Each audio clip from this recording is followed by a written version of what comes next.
thank you for joining us. I know some people are listening. You're going to be listening to the recording. So we'll just get started. Welcome to week 3 of our 4-week program. So I can't believe it's going to be over next week. It'll be our last one. Today's session is on time management and organization. So without further ado, we're going to get going. I'm going to start, and then Jackie's going to kind of pop in at different times like usual. So what is time management? Let's figure out the definition of that. Time management refers to the method of managing one's time most effectively. So it doesn't have to be a particular way of doing it. It just has to be, most importantly, what works for you. So it doesn't have to be a particular type of session, program. It just has to be some kind of method that's most applicable to each person. The definition of being well organized is being orderly and efficient. So why are time management and good organization important? Like, why would it matter that you have a good system in place? One, and I think the most importantly, is it helps you achieve your goals. If you don't have those systems in place, you can have tons of goals. You can have just one goal, you're not going to be as successful at achieving it. So you have to have those systems in place to really optimize the potential to achieve your goals. It helps you get more done in a single day. And let's face it, we're all, we have a short time on this planet. So we want to use our time, as well as we can. Lessens your stress level, which we all know can help you with your health. And it makes you feel that you're more in charge of your schedule and life than the other way around, which then, well, it's a vicious circle, like a dog chasing its tail. Then you're less stressed, then you get more done and everything. It's like that train just runs more on time and you're not always trying to chase and catch that train. So what are some signs that you have time management issues? You feel as you're not feel like you're making good use of time. You kind of end up at the end of the day and you're like, what did I really get accomplished today? Or I set out to try to get 5 things done and I really only got 1 thing done, but I checked my phone a lot, or I did, you find yourself just kind of going off the rails a little bit. You miss deadlines, or you forget to get things done that you had planned to. Kind of number 3 is what I just mentioned, is you get to the end of the day and you really haven't felt like you've gotten much accomplished. And then the 4th big one is you procrastinate. You feel like you spend a lot more time procrastinating than actually being productive and getting your goals accomplished. So what are the biggest factors that prevent effective time management? And I just touched upon probably the number 1 thing, and that's procrastination. And that's usually the number 1 reason why people aren't effectively using their time. They start, like I just said, kind of get derailed. You're like, you set out to take that 20-minute walk, but then you're like, you get a phone call. Then you're like, oh, I probably should go get that 1 task done. Well, before you know it, you haven't done that 1 goal of your daily health, getting that walk in. So your life's just kind of gone. You've made that right turn and you're not staying straight on track. And the other one is a lack of complete focus. That often plays a role. Like you don't have a destination. You don't really know what your focus is for that day. So you easily can get derailed. Jackie, do you want to kind of jump in there? Yes, I would love to. This is one of my favorite topics because, guys, squirrel brain, right? That's what we like to call it, the squirrel brain. When you even me with the Zoom, I like look out the window real quick and I'm like, don't look, stay focused. So this is huge for, literally your performance and everything in your life, right? It comes down to our time management. It's something I would also like to take my own advice on every time I talk about this topic. Because we all struggle with it. I don't care how, organized you are. There are times where you're going to get derailed or life's going to happen. So that's just the way it is. What I really love about this is really identifying those things that do derail you and seeing how you can fix them. That being said, when we make to-do lists, how many people make to-do lists all day and you get a really long one, and then by the end of the day you're starting to write new things down and cross them off just because you didn't do any of the other things? Have you ever done that? Yeah, so you realize at the end of the day you didn't get any of that done. When we make our to-do list, here's a common habit for a lot of people. We tend to cross the things off that we like to do first, right? We end up doing the things we like to do first rather than the things we need to do. Let's be honest, okay? We want to, if you have a long list of things that you got to get through, you're probably going to want to do the most joyful thing first and get lost in that a little bit, realizing where did your time go, right? So that said, I think that the number one tip for high performance in your daily life is going to be to try to do your most difficult task first. Okay, so if I can change your life today, it would be to take that down and think about doing your most difficult task first. Go ahead, Andrea. Oh, I just want to point out there's a great book on that called Eat the Frog. I think you may have been aware of that. It's actually I might even have it here. I'm going to show you a copy of it. It's yes. I'm actually reading it. It talks about that. Yes, there's Eat the Frog, and it's by Brian Tracy, and it's a short read. But we actually one of our higher ups here at Creighton suggested that we read this, and it's really good. It's 21 great ways to stop procrastinating and get more done in less time. So that's just you want a little bit more on that. Awesome. Yeah, that's huge helpful tip right there, because you got to think about your daily schedule and how it's different from everybody else. So take a moment now and just think about your schedule and think about that difficult task when it's going to be, because also you want to be able to do that task when you're most energized. So sometimes, or you have the time and the focus, and some people that might be in the morning, some people it's after work and you unwind it. So you need to figure that out for yourself, and when you are able to dedicate that time for that difficult task. So think about people working 2 jobs, or you're doing you're trying to create something on the side, do something productive outside of your daily job. Sometimes you have to come home and dial in and do the work on that thing, right? So maybe it's like painting a house or getting other things done. You might not be the most energized, but you know you still have to get it done. So there's a difference between trying to start your day with the most difficult tasks, knowing that you might not be motivated to do it later, but after work, you might still have to do it. So that's what brings me to living off of your highs and lows. You can't always be motivated to do something, right? You're not always going to be motivated to do something. So you have to figure out that when you're doing it later after work, because you're forced to have to do it at your tired moment, you have to think about just getting it done without the feeling of it, right? You just have to get it done. And you have to start to think about how it's going to feel after you get it done, right? We talk about this a lot because you tend to, like I said, when you get your to-do list in front of you and you do the things that you like, we tend to put off the most important things. And then when we're tired, we try to do them and it doesn't work out, right? Because we did all the fun stuff first. So something that you can do that I do and try to practice it daily is kind of the reward of doing the fun things. So when you get the hard stuff done, and you're like, yes, I get to go fool around and do this stuff because it's more fun, but it's still on your to-do list. So think about your hard stuff first to get to the fun. And then that'll start to flow things, because once you take a step forward to do one thing, you guys kind of know how it goes, right? You do one thing and then you're like, you know what, that wasn't as hard as I thought it was going to be. Let me move on to the next thing. Because the last thing you want is to end up at the end of the week and you still have that same to-do list and you got maybe 1 or 2 things crossed off of it, right?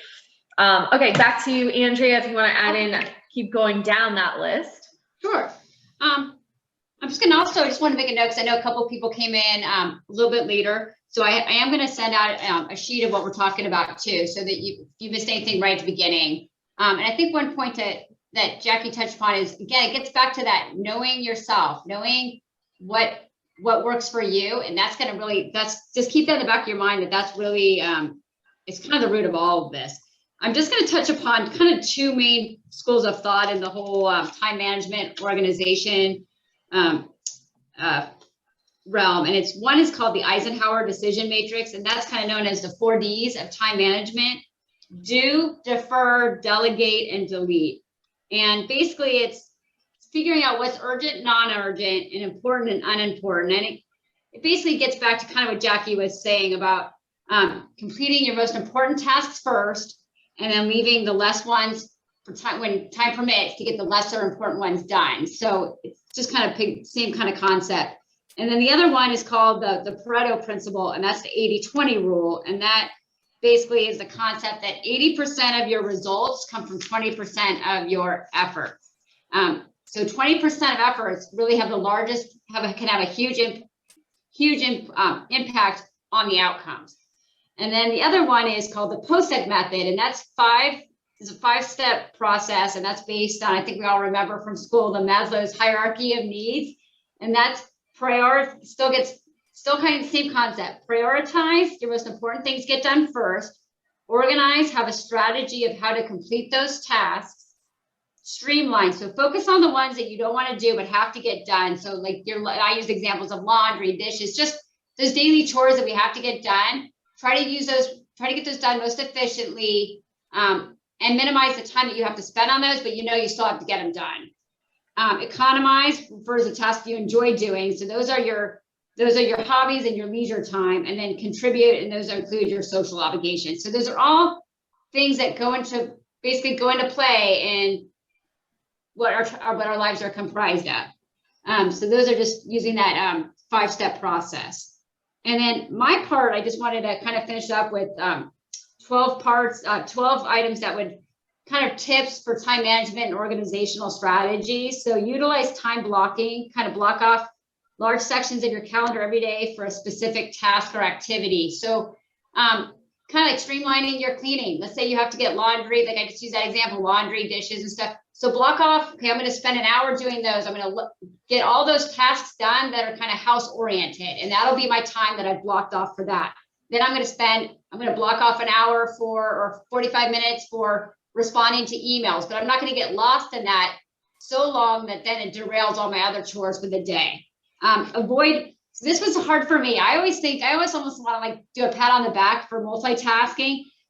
I always think that's a good way to be, but actually, and I read this before, but it was good to remind myself, it's counterintuitive. You end up kind of not doing anything real efficiently and as well as you could if you're really focused on one task and then you move on. That's a hard one for me to kind of accept. I still want to argue with that one, but that is counterintuitive. And then 3, conquer your procrastination. And I almost think that should be the first tip, but acknowledge you do it. And without judgment, try to maybe understand yourself about why you procrastinate.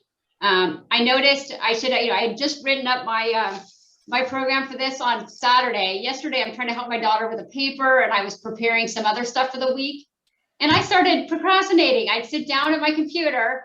Oh, you know what? I need a drink of water. You know what? I need to go do the line. And I wasn't practicing what I was just writing about. So I was observing myself going, okay, what am I? The bottom line is I didn't really feel like helping her with the history program. That was the bottom line. But so I kind of just was like, why am I procrastinating so much? Unplug from extraneous tech and other distractions. So trying to help my daughter with that paper while having 3 dogs in the kitchen, probably not the best idea because it took a lot longer to get things done than they could have. We were both, she's looking at her phone. So we try to put the phones away for a little bit if you're really trying to keep on task. And then kind of piggybacking on what Jackie said is pinpoint when you're the most productive and complete those most important tasks then. Create a time audit. This is a good one. Kind of take some time and kind of almost audit where you end up spending your time and your energy throughout the day. Maybe just almost like when you do a food log, track your time for a few days and just kind of observe, well, you know what, I thought I only spent 20 minutes, feeding, playing with the dogs or something. You know what, I'm actually playing an hour and a half when I time all those things together. Well, not that those are bad things, but just really kind of understanding where you are spending your time. Set a time limit to each task. That kind of goes back into that utilizing time blocking. Use a to-do list, but break it down into what your important goals are, important tasks are, your not so important tasks. I further separate it between my work to-do list and my outside of work to-do list. So I try to separate those, and then I plan ahead if you can. Try to outsource or delegate if possible. Change your schedule if you feel like you could have a more efficient schedule. And then I thought this was interesting. I'm going to point out 2 more, then I have a little fact for you. Stop being perfect, stop trying to be perfect, batch similar tasks together, and that kind of goes back to your time blocking. And then I was really in shock when I read this. The average American spends, take a guess, how many days looking out of their year looking for misplaced items? Jackie, do you have any idea what that would be? Oh gosh, can't even guess. I don't even know. 2.5 days. So 2.5 days out of your year, the average American is spending looking for things that, now this one even further shocked me. And I'm guilty of this. How much do we spend cumulatively for that? So in Americans, our economy spends on repurchasing the same misplaced items that we can't find to begin with. Almost $3 billion. I was just going to say $3 billion are spent buying the same stuff that we already have. And this in my family is looking for screwdrivers that we probably have 6,000 of them, but we go out and buy another one, or a tape measure, just silly things that if we had an organizational strategy for some of this stuff and we were all on the same page where that was, we would not be spending money on silly things like that. Chargers, that's a great one. So that's all I have. Jackie, you I think, have you ever moved before and you find everything? Oh gosh, like have piles of, I recently moved and I'm like, why do we have so many scissors? Like what? I know. That's another one, scissors, absolutely. And I think that directly, you guys, it relates right back to what we're talking about of doing too much at once with what Andrew just mentioned about multitasking. And I want to piggyback off of that real quick as well. We're in a world where so much is going on at once, right? A silver lining, I don't like to say it, but a little silver lining during the pandemic was a moment for people to slow down a little bit and acknowledge the world around us. I'm huge on that because, again, I do half of my work on a computer, on a phone, on the internet, and through all of these technology, through sources of technology, and I'm sure that you guys do as well, or most of us do. So I think there's, this moment where you need to take a second and realize, you got to be present in one thing at a time instead of trying to do it all at once. Because if not, I love this saying, and I'll tell everybody, you can't do anything if you're trying to do everything, right? And I know Andrew just mentioned about multitasking. I like in saying it's hard to not do that. So I like to break it down this way as well. Multitasking while being present can actually happen as well. And that goes hand in hand with our routines and making them efficient. So what I mean by that, for example, is if you realize you need to get more meditation or stretching or something that you need to do for you, maybe personal development, maybe reading a book, maybe taking a little walk outside. In the morning, say your routine is always to get coffee, maybe you start your coffee brewer, and while that's brewing or while something's cooking, go do your stretches, right? Or go step outside in the sunshine for just like 3 minutes. Something like that. That's kind of how I talk about healthy multitasking, because you don't have to be present for both of them at the same time, but you can get them done. And the number one thing, I think for high performers, I watch a lot of coaches of high performance stuff, of like really getting efficient. If you want to be good in life in all aspects, it really boils down to routines and healthy habits. And I think building that routine can be life-changing, and the hugest part of it is your time management in your routine. So what I just said about the coffee, the stretches, I want to give you guys homework to think about what you do already, make the list of what you do already, and see what you want to incorporate in that list, what you're missing in that list of your routine that's going to help you be healthy. So maybe you do need to take that walk outside, or you do need to open up that personal development book and take a quick read while you're cooking breakfast, while you're doing other things. Don't overdo it, but just make sure you can, we call them power pockets. So find your little power pockets and see where you can fit the healthy things in.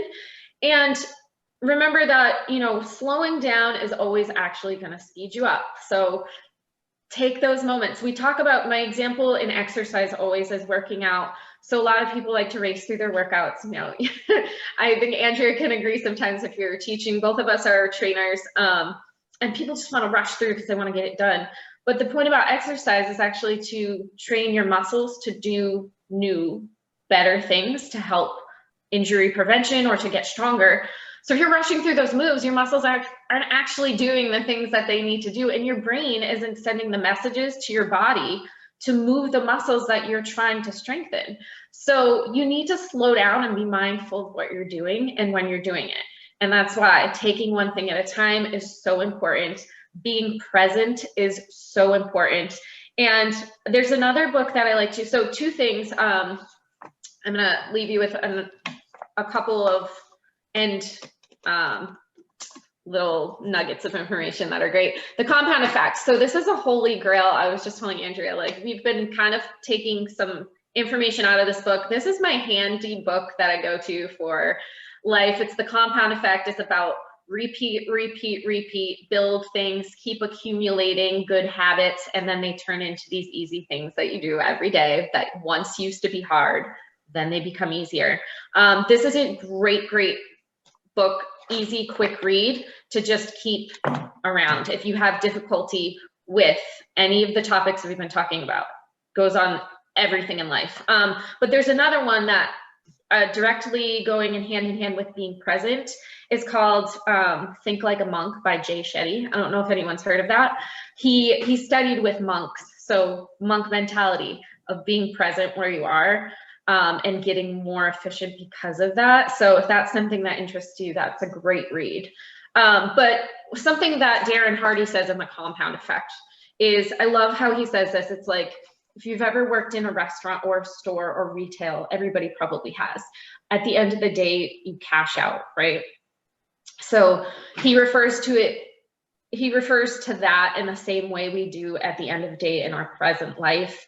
When we go to bed, we look at our to-do list. So you can always think at the end of the day, you can cash out, right? Cash out your brain. Say, you know, what did I get done today? How did it go? Did I get lost?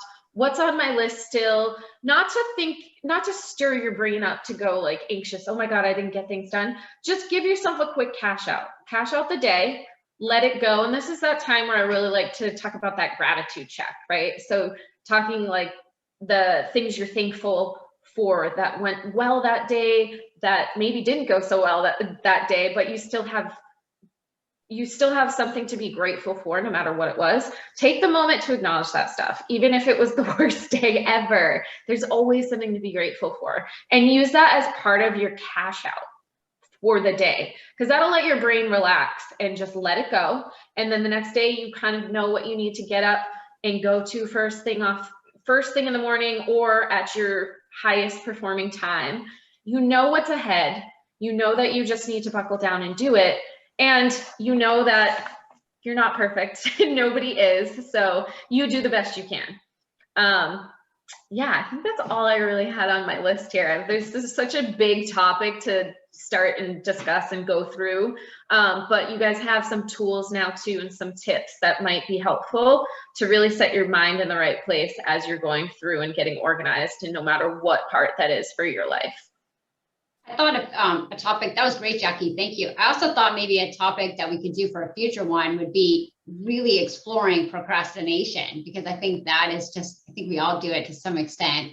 So I thought that was something that really kind of stood out with me on this one. And I thought that might be one for us to follow away for another, you know. Yeah. Did anybody do the questionnaire? Does anybody want to kind of who's attending right now? Anybody want to speak up? Have anything they want to add? Or questions about, you know, if you have questions, your biggest struggle too. Like if you have a struggle, share it now. We can give you feedback. Or you can always do it chat privately, or send us something on that. You can always send me something. I'm the host here, and you can type it in, and I can ask that question. So it wouldn't be so if anybody. If not, I'm going to be sending out. Let me give you guys a second to respond. I just kind of threw that out there. Is anybody going once, going twice, going 3 times? Erin, okay. Were you going to say something, Erin? Sorry, Erin. Yeah. like, Hi, raise my hand. that's great. You could join us today. Yeah, I've got like, I found my minutes, right? That's wonderful. Exactly. Yes. I bought a notepad that's the to-do list, and it literally has sections. I got it at the paper store, and the sections are to do, would be nice, and not a chance. That's And great. it forces me to actually put things down, and then the process of procrastinating on the big stuff. Sometimes I do the not a chance stuff just because it's smaller and it is something I have to do, or it becomes like I put it in the not a chance category. So now I feel guilty or whatever. But the paper store has some really funny ones that are do now, do later. That's great. I assume they have that store online, right? I would obviously like everything. I'm okay. I'm gonna check that out. I think it's kind of a universal New England thing. I don't know if it's much more south than Connecticut, but I've definitely seen the paper store. There used to be Hallmark stores, and then paper store bought them out. Yeah, we used to have one in Virginia, in DC, but I'm gonna check that out. That's a great idea. Erin, is it helping you get stuff done? Do you feel like things that you wouldn't do? Is it helping? Yeah. Good. I mean, if the thing that I have to do is way bigger than one of the things that I said not a chance, sometimes the not a chance gets done first.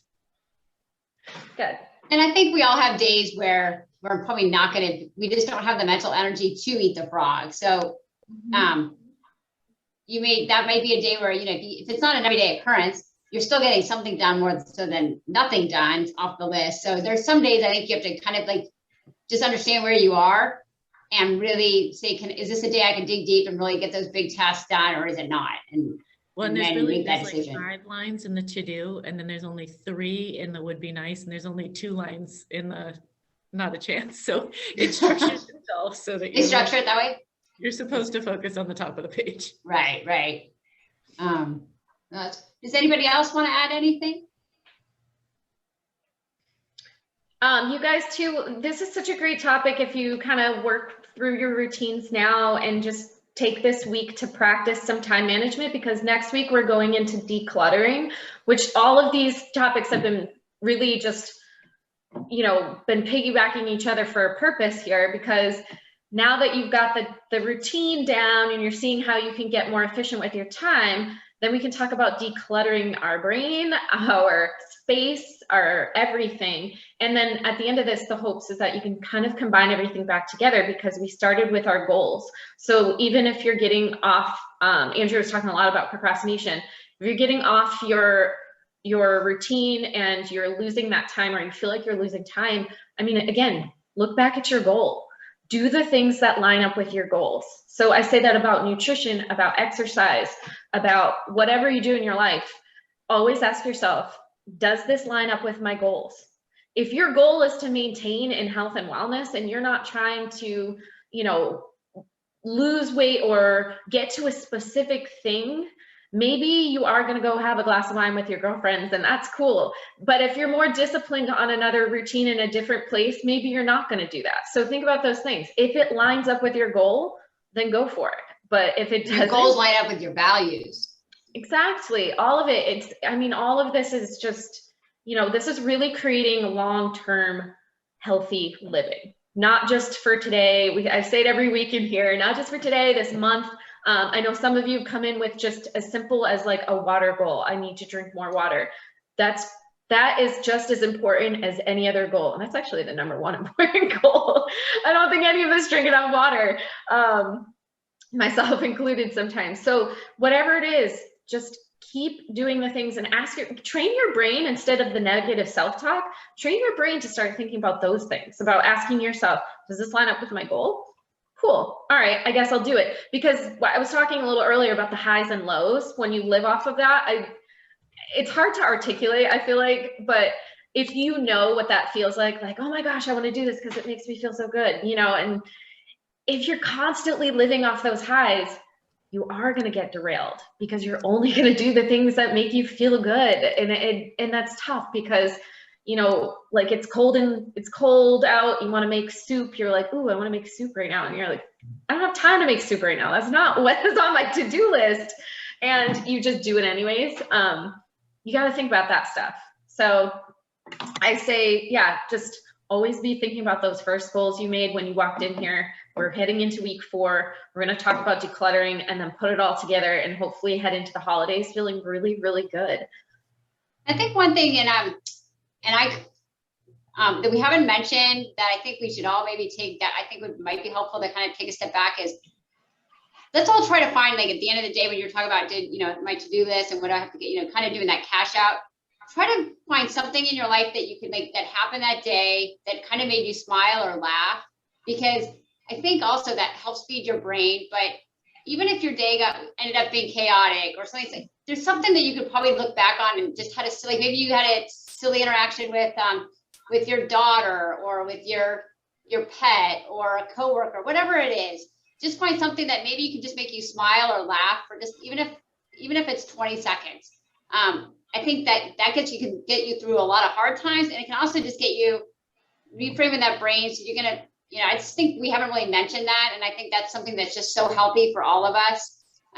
You can always find the humor in something, even if it's been a bad day. So I think that can go a long way. So just something to keep in mind, maybe. I always try to make a joke, even if something's kind of a stressful situation, because I think it just kind of lightens the mood most times. And it just, I think it helps me reframe things in my head. So I just wanted to pass that along, that maybe we haven't really, focused on that as much as we could have. So, well, I guess unless anybody else wants to say something, I'll just look around and see if anybody's holding their hands up.